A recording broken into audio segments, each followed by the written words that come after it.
शरीफ दरबार मुक़द्दस सरकार दो आलम सल्लल्लाहु अलैहि वसल्लम में गुजरानी है। अल्लाहुम्मा सल्ली अला सय्यिदना मौलाना मुहम्मद व अला आलि सय्यिदना मौलाना मुहम्मद बिअदद मन सल्ला व साम व सल्ली अला सय्यिदना मौलाना मुहम्मद व अला आलि सय्यिदना मौलाना मुहम्मद बिअदद मन क़ाद व क़ाम। अल्लाहुम्मा सल्ली अला सय्यिदना मौलाना मुहम्मद व अला आलि सय्यिदना मौलाना मुहम्मद कुल्लमा ज़करहु ज़ाकिरून कुल्लमा गफ़ला अन ज़िक्रिही गाफ़िलून वसल्लिम तस्लीमन कसीरन कसीरा। अऊज़ु बिल्लाहि मिनश शैतानिर रजीम। बिस्मिल्लाहिर रहमानिर रहीम।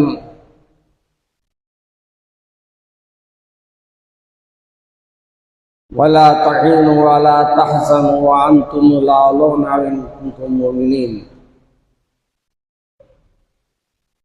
अज़ीज़ान मोहतरम, अफसोस तो ये होता है कि इतने मौजूदा हालात बदलते जा रहे हैं और अल्लाह के तरफ हम आने के लिए, अल्लाह के घरों को आबाद करने के लिए तैयार नहीं। हर कोई ये चाहता है कि खरीफ की मस्जिद में नमाज अदा करें। हर कोई मालूमात ये कर रहा है कि कौन सी मस्जिद में ताख़ीर से नमाज होती है। हालांकि सबसे बड़ा मसला हम लोग ये भूल जाते हैं कि हमको वक्त पे नमाज अदा करनी चाहिए। ताख़ीर को नज़रअंदाज करते हुए वक्त पे अदा करने की जो अहमियत है उसको सामने रखना चाहिए। मगर हम लोगों ने जो अपनी ज़िंदगियों को ढाल लिया है वो ऐसे अंदाज में ढाल लिया है कि रातों को जगो और सुबह में सो जाओ। नौकरी वाले सुबह 10 बजे उठते थे पहले, आज जुमे के दिन उनको दोपहर से दुकानें खुलने का ऐलान हुआ, दुकानें खोल रहे हैं लोग, तो ये समझ रहे हैं कि हमको आज दोपहर में जाना है तो लिहाजा सो कर जाया करो। एक ज़िम्नी बात आ गई थी, मैंने आपके सामने रख दिया। वला तहीनु वला तहज़नु व अंतुमुल अ'लौना इन कुंतुम मुमिनीन पे मैं बात करना चाह रहा हूँ। ना सुस्त पड़ जाओ और ना गमगीन रहो। बेशक अल्लाह हमारे साथ है, बशर्ते कि एक शर्त ये लगा दिया गया कि तुम मोमिन बन जाओ, ईमान वाले बन जाओ। हमारा ईमान इतना कमज़ोर हो गया है कि अल्लाह पे कम, दुनिया वालों पे भरोसा ज़्यादा हो गया। पहले कुछ भी होता तो हमारे को कहा गया इन्ना लिल्लाहि व इन्ना इलैहि राजिऊन पढ़ लो। यानी कोई भी चीज़ आपको जो तकलीफ दे रही है, तकलीफ पहुंचा रही है या आपकी नज़रों से ओझल है, वो नज़र नहीं आ रही है, तो आपको और मुझे एक कोशिश करना है कि ऐसे कलमात को अदा करे जो अल्लाह पर हमारा यकीन ज़्यादा हो जाए। मगर आजकल तो हमारे पास जो कुछ हालात चल रहे हैं वो अजीब हो गए हैं। बीमार हुए, परेशानी आई, आफतें आई तो ये समझते कोई करा रहा हमारे। कौन कराएगा? किसके पास इतने पैसे हैं और कौन से आमिल साहब आजकल इतने अच्छे हैं? सब आपको दिमाग से खेलने वाले हैं और दिमाग से खेल के नोटों को लेने वाले हैं। और हम ये समझ रहे हैं कि वो आमिल साहब बड़े कारामद है। याद रखो, जो अल्लाह पे भरोसा रखता उसको दुनिया वाले कुछ नहीं बिगाड़ सकते। अब ये अलग बात है कि हमारे से गफलतें हो जाती है, जिसकी वजह से हमारे लिए कुछ आजमाइशें आ जाती है। मगर मेरे रसूल सल्लल्लाहु अलैहि वसल्लम साहबे किराम से जब एक बात ही फरमाई, ये जो मुसीबतें आती है वो बिज़निल्लाह आती है।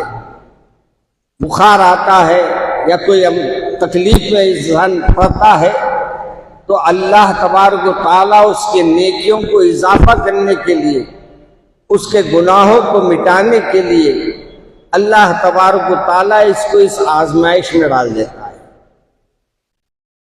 बुखार आ जाता है तो कहा जाता है गुनाह जल जाते हैं, झड़ जाते हैं।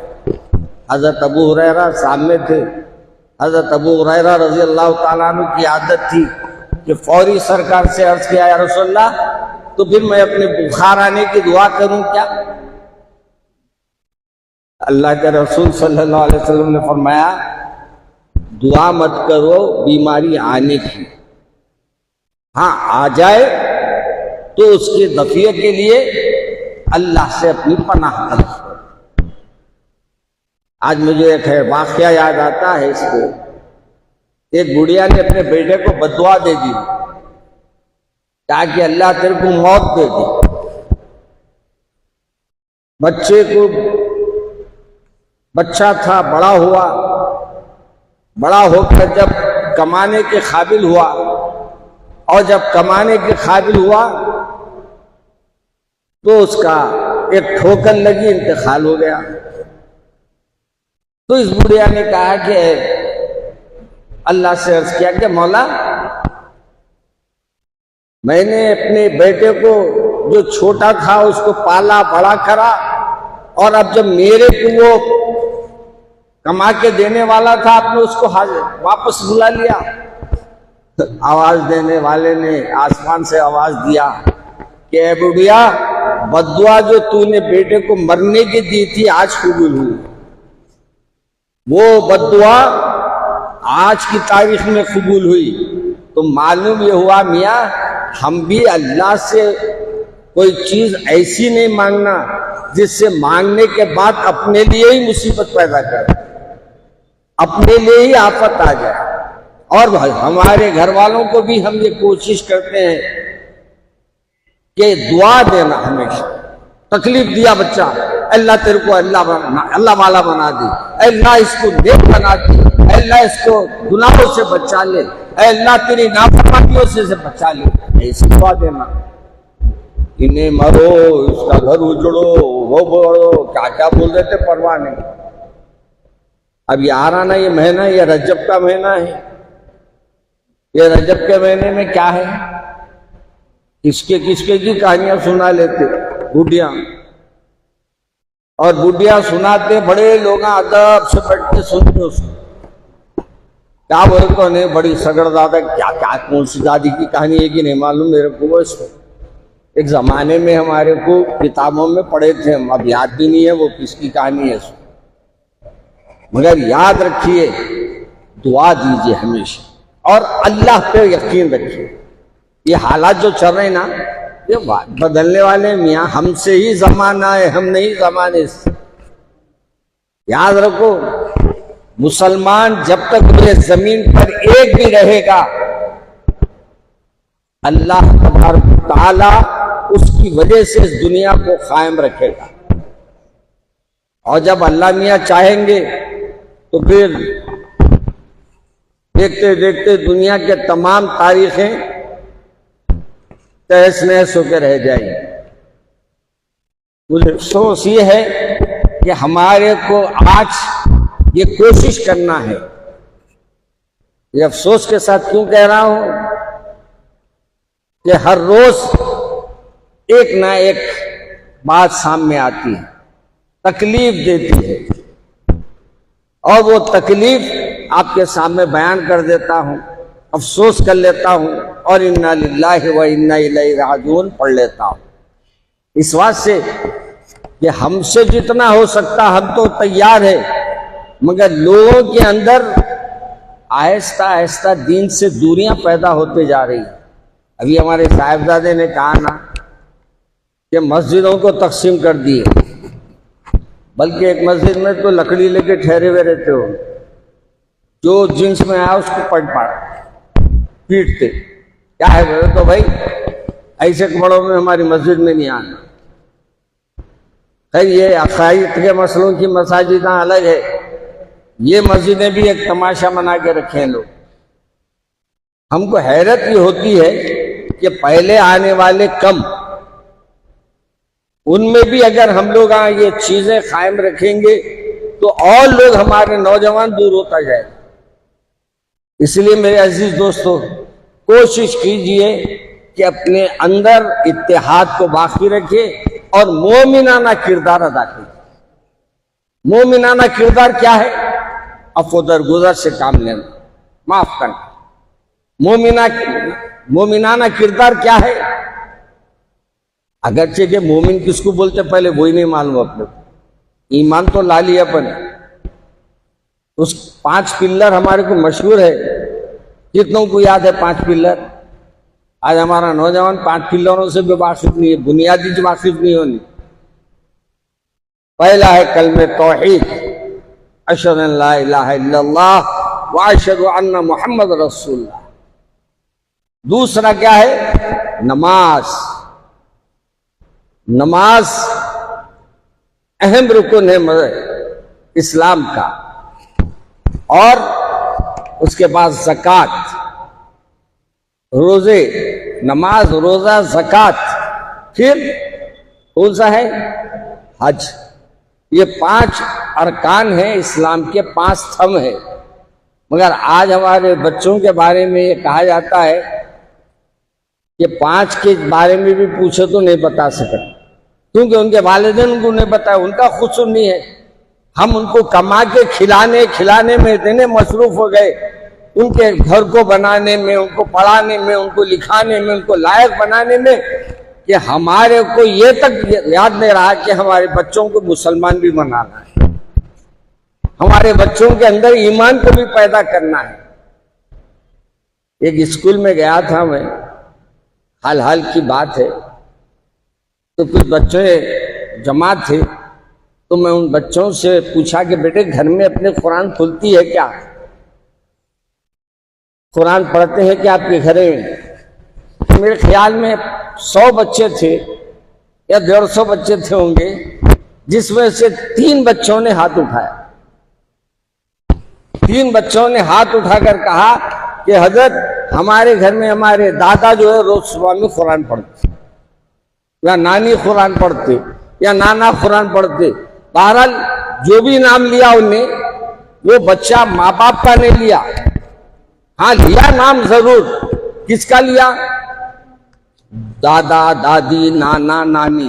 ना बाबा का नाम लिया, ना अम्मा का नाम लिया, ना बहन का नाम लिया, ना भाई का नाम लिया तो एक ही नाम लिया, वो नाना नानी दादा दादी। मैंने कहा कि इसी वजह से घर में बरकत है बेटे।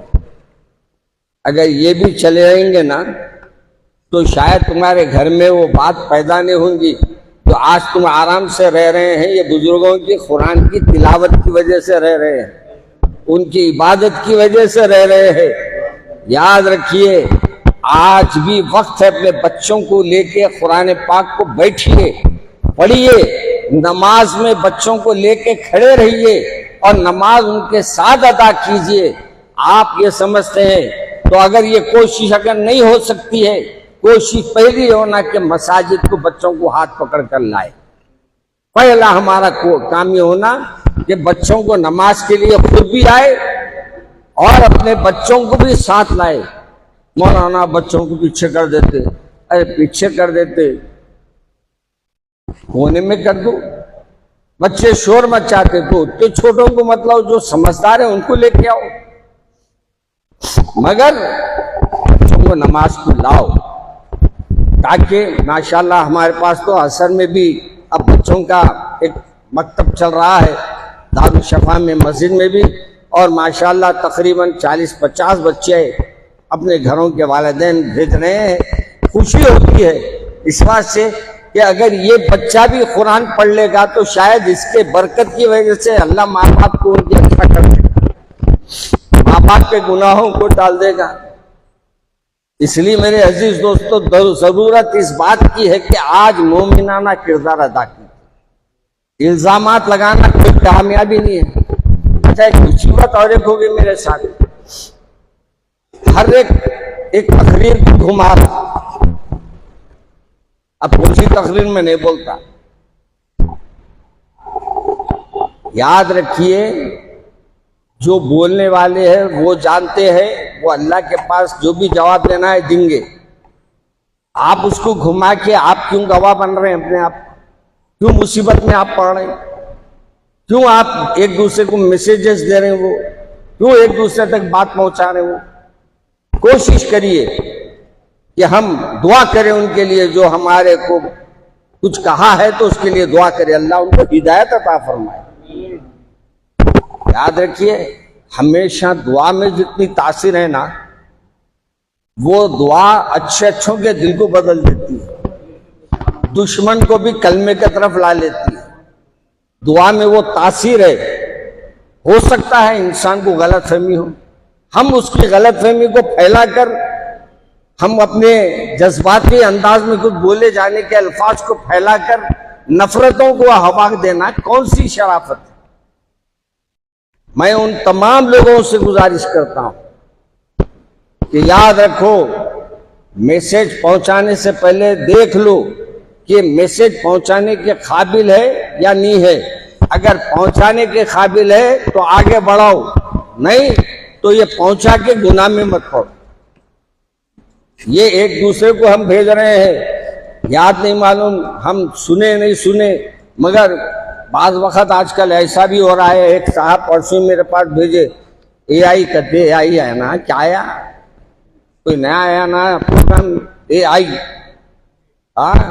AI में तो क्या क्या की हो जा रहा करते, तो अब बोल रहे हूँ अपनी स्पीच में, आपके अगर ये AI इतना खतरनाक प्रोग्राम आ गया है कि अगर दो जने कोई अमल गलत कर रहे हैं बोल के आपके सामने तस्वीर आई, तो उसमें यकीन न करो, क्योंकि AI में वो प्रोग्राम में ऐसी काम टेक्नोलॉजी है कि किसी को भी किसी के साथ चिपका दे सकता है।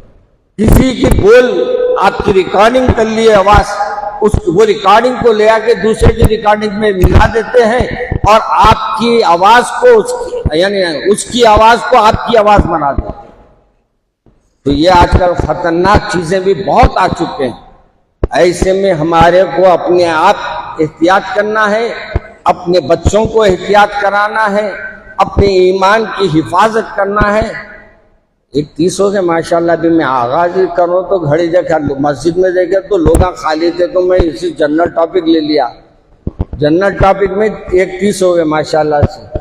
हमारे पब्लिक लोगों में भी ज़ौक़ होना, सुनने का ही ज़ौक़ हो गया, खाने का ज़ौक़ है अलबत्ता। अल्लाह हमारी हिफाजत फरमाए। मैं ज़्यादा वक्त लेना नहीं चाहता, क्योंकि आप लोगों को भी 1:45 बजे मेरे से एतराज़ हुआ है कि 1:45 बजे आप नमाज बोले, मगर बढ़ जा रही नमाज।